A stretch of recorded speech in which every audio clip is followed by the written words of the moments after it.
Այսօրվա դասի նյութը մատուցվելու է աշխարհացույց կրթական հարթակի օգնությամբ։ Այն իրենից ներկայացնում է ինտերակտիվ քարտեզ,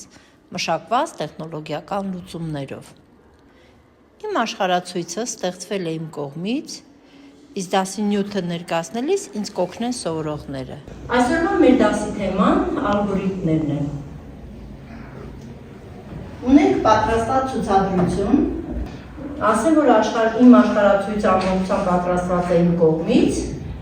եւ ինչու եմ շեշտում այս հանգամանքը, որովհետեւ աշխարհացույցում ընդգրկված են բոլոր առարկաները, բայց դեռ ոչ բոլոր առարկաներից է նյութ պաշարներում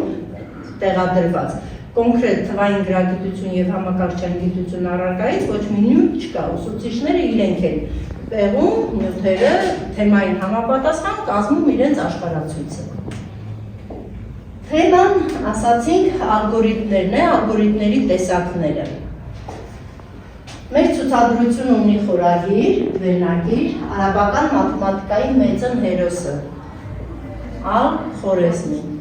Ալ-Խորեզմը արաբ մաթեմատիկոս էր, արվում է նաև հանրահաշվի հայրը եւ ալգորիթմի գաղափարը է, քանի որ ինքն է ստեղծել, իր պատվին էլ կոչել են ալգորիթմներ, անցնենք արդեն ցուցադրությանը։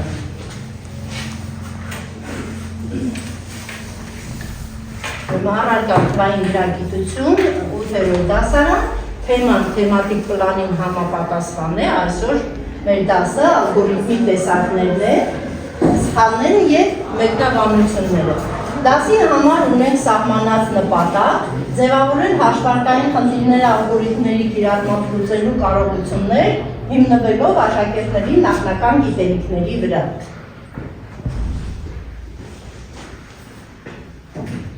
Ամփոփել նախորդ դասերի ընթացքում ձեռք բերված գիտելիքները, տարբեր տեսակների ալգորիթմեր, դրանց կիրառումը հաշվարկային խնդիրների լուծման համար, ցուցադրել, թե ինչպես կարելի է համադրել ցուցակները, ցիկլերը եւ ֆունկցիաները բարդ խնդիրներ լուծելու համար։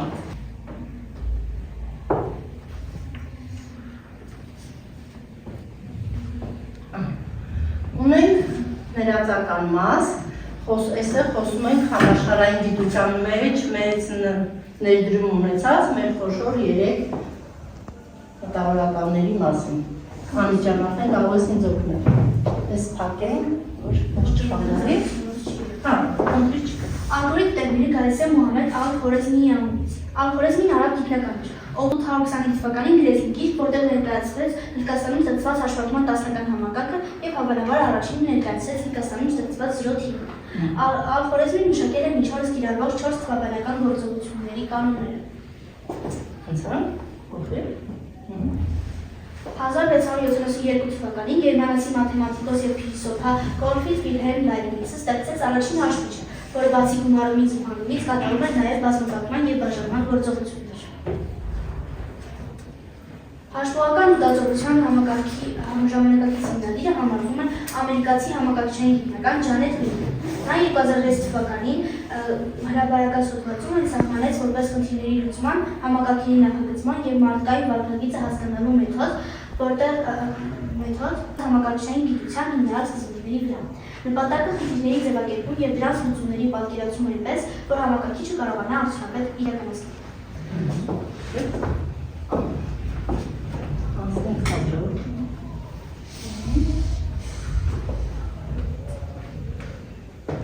Այստեղ քարտեզագրված են այն վայրերը, որտեղ ապրել են մեծերը։ Այստեղ բաց է։ Սա կոչվում է դինամիկ սկրինշոտ։ Անցնենք թեմայի ամփոփմանը, անդրադարձի միջոցով ամփոփել ալգորիթմ թեման։ Ինչ է ալգորիթմը։ Ով կսահմանի։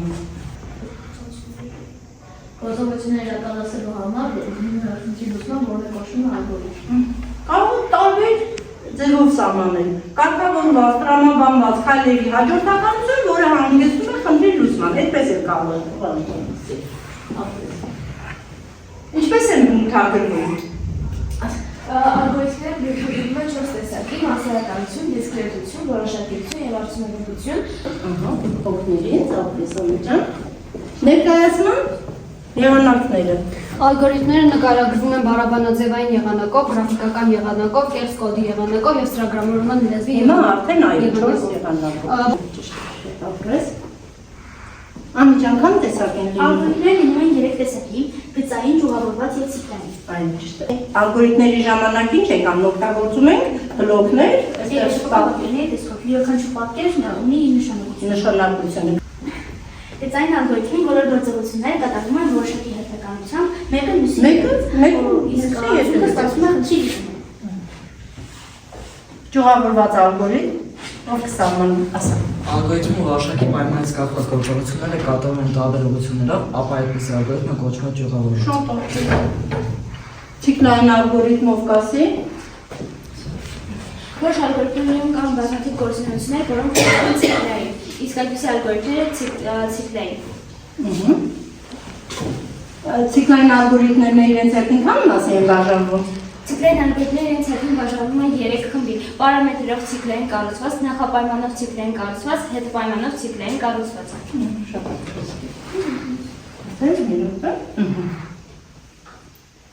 Փոխեցի՞ր ամեն։ Հիմա անցնենք ում այսօրվա թեմային։ Ով կասի ինչի է ալգորիթմը եւ ներկայացնող տեսակները։ Նարեջան։ Ալգորիթմը ավելի խորն է, քան պարզապես հաշվողական մտածողություն, դա քայլերի հերթականություն է, որը պետք է իրականացնել կոնկրետ հերթականությամբ նախատեսված արդյունքը ստանալու համար։ Ծրագրավորման ալգորիթմը ունի իր առավելությունները եւ թերությունները։ Ծրագրավորման լեզուներում, Python-ում ալգորիթմը կարող է լինել բազմազան, կարելի է դրանք տարբերել նրանց հատկանիշներով, օրինակ մեքենայական ուսուցումը, տվյալների մշակումը եւ խաղերի ստեղծումը, օրինակ տեսակավորման, որոնման, ռեկուրսիվ եւ այլն։ Տեսակավորման ալգորիթմը դա տվյալները դասավորելու հիմնական մեթոդներն է, որը թույլ է տալիս տվյալները դասավորել ըստ հերթականության տեսակավորման ալգորիթմներից են։ Այստեղ ասենք որ ըստ թեմատիկ պլանի ալգորիթմի տեսակները 6 ժամի համար է նախատեսված, մենք արդեն 2 ժամ արել ենք, գործնական աշխատանք արել ենք, գործնական աշխատանքի թեման արագ տեսակավորումը եւ դիտարկել տրված օրինակը, որտեղ պահանջում է որոնել միանգամից մի քանի թվեր։ Դավիթը գրատախտակին այդ ունենք նկարահանած, ընթացքում կտեսնենք։ Հաջորդը Եկանք առաջին տեսակը, փոխպճակային ալգորիթմ։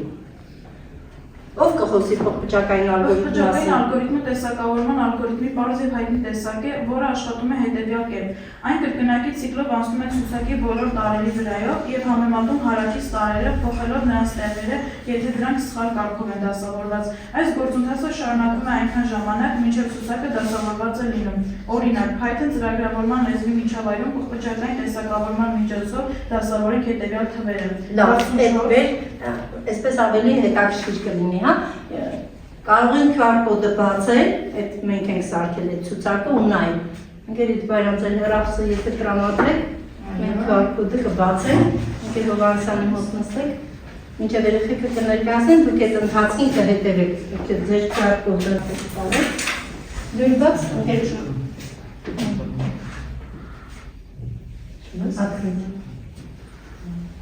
Հիմա նստեք, այդ հետևեք, ինք արդեն սկանավորման միջոցով, եկեք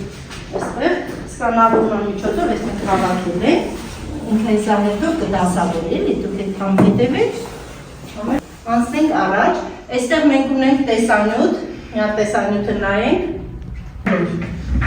Թվային հաջորդականությունը սորտավորելու ալգորիթմներից մեկը փոխպճակային սորտավորումն է։ Կշեռքը, որը թվային հաջորդականության աճ մասում է, համեմատելու է աճ և ձախ թվերը։ Սա երկրորդ եղանակ։ Հիմա համեմատում ենք 7-ը և 6-ը։ Համեմատելուց հետո, եթե աճ կողմի թիվը ավելի փոքր լինի, ապա թվերը փոխում են իրենց տեղերը։ 6-ը փոքր է 7-ից, այսպիսով թվերը փոխում են իրենց տեղերը։ Սպասենք այդտեղ ընկերովանցյանից մոտել ավարտվի, նոր շարունակում է։ Ավարտվում է։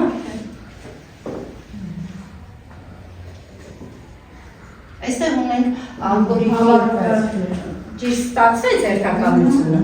շնորհակալություն։ Այստեղ փոխպճակային ալգորիթմ ունենք արդեն նախապես գրված մեկնաբանություններով,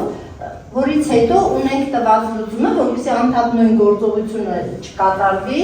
այստեղ մենք արդեն այդ դինամիկ սկրինշոթի միջոցով, աշխարհացույցի հնարավորությունները օգտագործելու միջոցով, մի րոպե բացի, այստեղ ունենք տված օրինակը,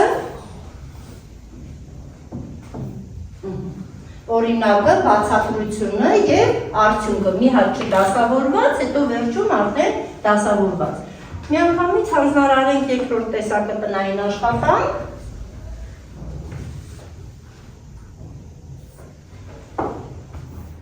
Տնային աշխատանք 1 ներդրման տեսակավորում ներկայացնել ալգորիթմը մեկնաբանություններով արդյունքը եւ բացատրությունը։ Անցնենք առաջ։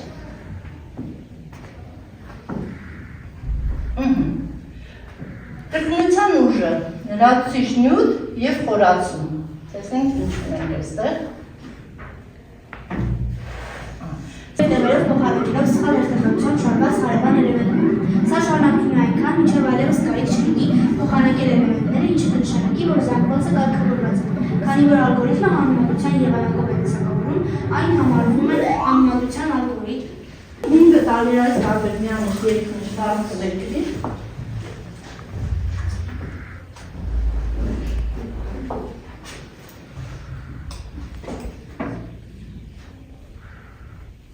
կապը խնդիր է, ոչ չկան։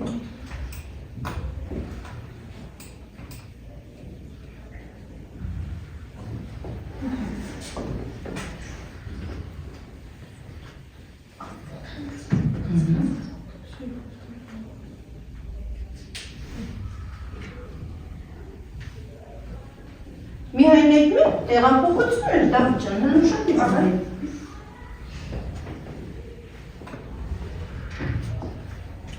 Սրանք ինչեր է կոչվում, իտերացիաներ, չէ՞։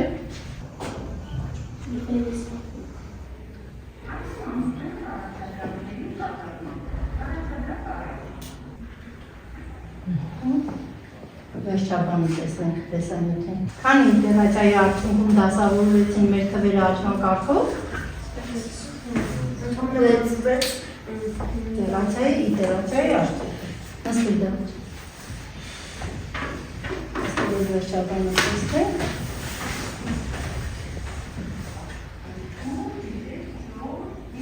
Այնպես որ նկարահանումով չպրծավ դավիճան, նորից օրինակը գրեցի։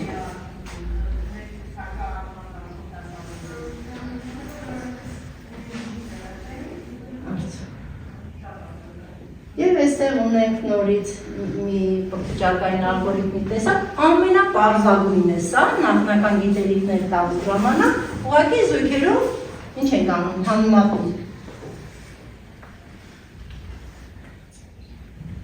Պարզության պատճառով բաբը սորտը հաճախ օգտագործվում է որպես սորողների ներկայացվող ալգորիթմի կոնցեպտ եւ ծրագրավորման նախնական եւ ամենապարզ տեսակ։ Հաջորդ տեսակը ինչ է երկական բինարորումն անել։ Երկական բինարորումն բաժանի եւ դերի ալգորիթմ է, որը պահանջում է ցուցակը նախապես տեսակավորել։ Այն բարձրացնում բաժանում է որոնման միջատայքը կիսով չափ, մինչև թիրախ տարը գտնվի կամ միջատայքը դատարկվի։ Հատնային Հիմա ինտերնետի ինչպես է binary search-ը աշխատում, օրինակ եթե մենք որտեղ ունենք մեր դատան, ես հանկարծ երկու անգամ բաժանում պրոցեսը ավելի արագ է ընթանում։ Մեր մեջտեղում գտնվող էլեմենտը, այսինքն մեր այս դեպքում մեջտեղում գտնվող էլեմենտը 42-ն է։ Գտնում ենք մեր մեջտեղում գտնվող էլեմենտը եւ այն համեմատում ենք մեր 50 թվի հետ։ Եթե այն հավասար է մեր 50 թվին, ապա միանգամից վերադարձնում ենք այս մեր մեջտեղում գտնվողի ինդեքսը։ Իսկ եթե հավասար չի, ապա մենք հասնում ենք մեր այս էլեմենտից աջ գտնվող հատվածը։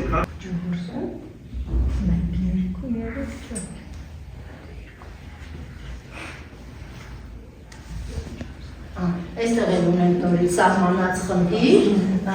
այլագիրը մեկնաբանություններով, ունենք այնտեղ տնային աշխատանք երկրորդ տեսակը որպես տնային աշխատանք եւ այստեղ նորից դինամիկ սկրինշոթի միջոցով արդեն փոխի դինամիկ սկրինշոթի միջոցով ներկայացված է։ Տնային աշխատանք գծային որոնում ներկայացնել այլագիրը մեկնաբանություններով, արդյունքը եւ բացատրությունը։ Այստեղ էլի դինամիկ սկրինշոթի միջոցով տվել են։ Այսքանը այս ժամի համար